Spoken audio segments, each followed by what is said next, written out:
What's up, everybody? My name is Joy Moya.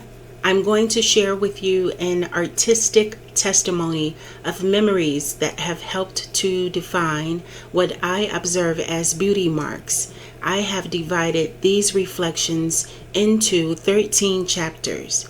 Let's begin with chapter 8, Split in Plain Sight. Before I get into this chapter, I want to point out that I am not bitter, nor am I trying to appear as a victim.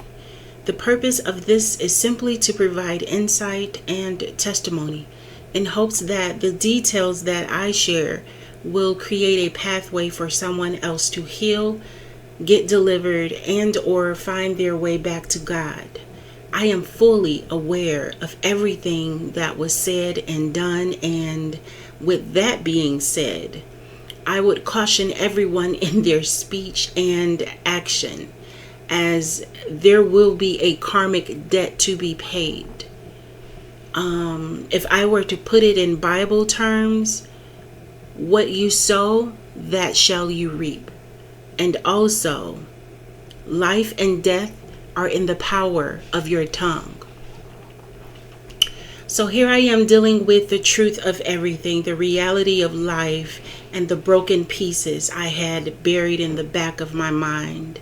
I was grieving my mother, even though she physically, verbally, and emotionally abused me. I was trying to deal with the fact that my father really could have done more for me in my life. He really could have helped my mother more. And she and I both probably would have made different choices had he stepped in a little bit more than I can count on my hand. Maybe my senior graduation and prom and my wedding. That's about it. I was dealing with anger, okay?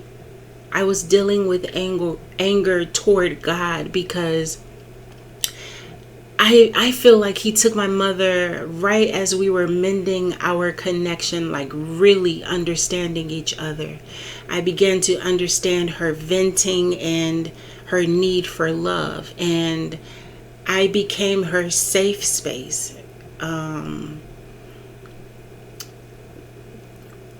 She began to open up to me, and although she had the addiction, she understood when I needed my space, and I understood when she needed her space. So I was just dealing with a lot, okay? I was dealing with the truth that promiscuity is a term that I should have learned about versus experiencing.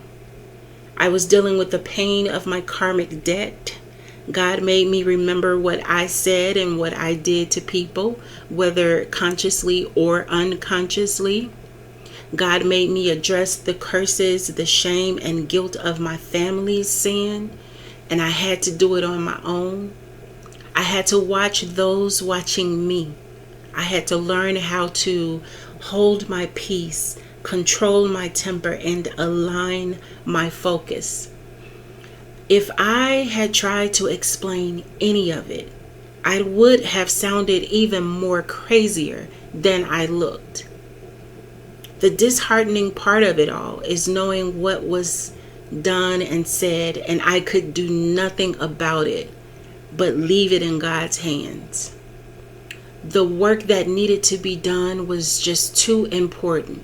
And though I was distracted for a while, I didn't forget the assignment.